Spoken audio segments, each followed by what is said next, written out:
Hi guys, and welcome back to my channel. My name is Amanda Mura, and today I'm going to highlight a very chilling story. Yani hii story hata singeweza kuimaliza. It was that scary. I couldn't even fathom that human beings were doing this to other human beings. It was so bad that I had to stop quarter way. Imagine quarter way, hata sikufikisha halfway, quarter way, and be like, nope, I'll just read it when I read it. So tunasoma pamoja. But it comes at the right time because we are going into election period. And guys, peace is important, Aki. Please, let me read this story. I don't even think I've ever said to share a video.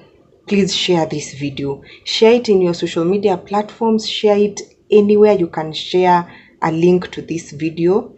To Joyce Chepkemoi's story, please share. Haya.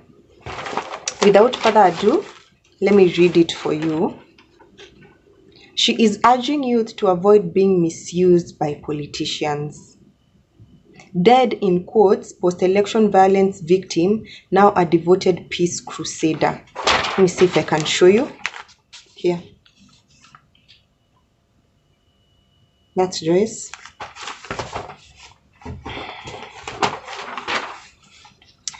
Pregnant at the time, her attackers poured burning charcoal on her and left her for dead. So here's her story. The day was going on as normal for Miss Joyce Chepkemoi. She was preparing lunch for her family at 11 a.m. when, in a flash, the unthinkable happened and she ended up in a mortuary. 12 armed men stormed the homestead where Miss Chepkemoi, her husband and 2 children lived in Kurusoi North, Molo Sub-County, ordered them to remove their clothes and lie down, then began beating them up. That was in early 2008, during the violence that followed the 2007 elections. The family was targeted for belonging to the wrong tribe, in quotes. Since then, the emotional, psychological, and physical scars remain in Miss Chepkemoi's life. She lost her husband and their property. What she remembers is that before the attackers pounced on her, they lynched her husband, Wellesley Cheruiyot, as she watched. God.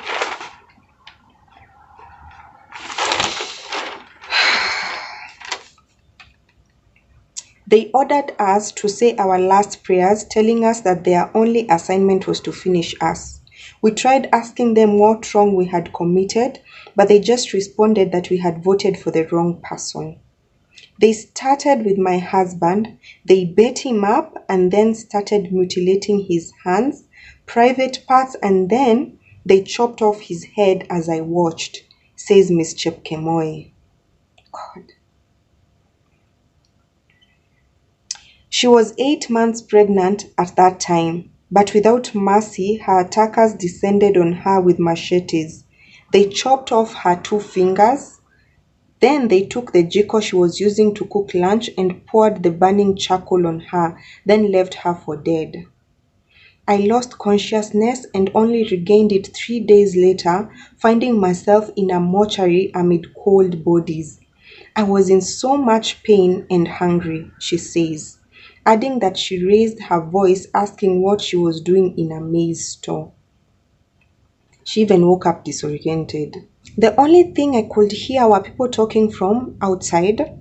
It dawned on me that I was in a mortuary when the attendant asked, "Kwani customer ameamka tena? Hakuwa amekufa?" In brackets, "A customer has awoken. She wasn't dead," says Miss Chepkemoi. She later learned that her 2 children, who were playing in the fields before hearing the commotion at home, had run and hid in a nearby forest with other people who had also gone there for their safety. Oh, thank God. I underwent treatment at St. Joseph's Hospital and luckily my unborn baby survived and is now in grade 5. Oh, thank God. I delivered him just 2 weeks later while I was recuperating in hospital. God, all that pain, Jehovah. I have burn scars on my body. My face was disfigured and I lost my 2 fingers. I have very hideous scars on my entire body, but I am lucky to be alive, she says. Her journey to full recovery was not smooth. Her family rejected her and she had lost everything, including her home, which she has never returned to. It is so traumatic. It is really traumatic. Ms. Chepkemoi and her 3 children now live in Londiani sub-county in Kericho County with her sister. After recovering, I thought they would gladly take me in, but they sent me away. They just packed my clothes in a sack and told me to look for a place to live, she says. Ms. Chepkemoi is now championing peace ahead of the 2022 general election. She visits learning institutions to talk to the youth who are vulnerable to be used by selfish politicians, but also talks to other people she encounters. She says she took it upon herself to preach peace among Kenyans because she does not wish for anybody to go through what she went through. What I went through is traumatizing. I decided to preach peace, especially among our youths and boda riders, because they are mostly used by politicians to start violence. It is not a good thing. We as Kenyans should not allow ourselves to go back there, she says. Her sister, Miss Emily Chelagat, urges Kenyans to treat Miss Chepkemoi like other people. Before the violence, my sister was fine, but now she can't even walk in a restaurant and eat comfortably, not because she doesn't want to, but because people run away from her. Oh yeah, says Miss Chelagat. The scars on Miss Chepkemoi's face, body and hands make it hard for her to secure employment, leaving her financially dependent on her sister. She also has high blood pressure that makes it impossible for her to stand for long. Since the post-election violence, she has not been able to replace her identification card. She is optimistic that come 2022, she will get a new card, cast her vote and continue with her peace campaigns.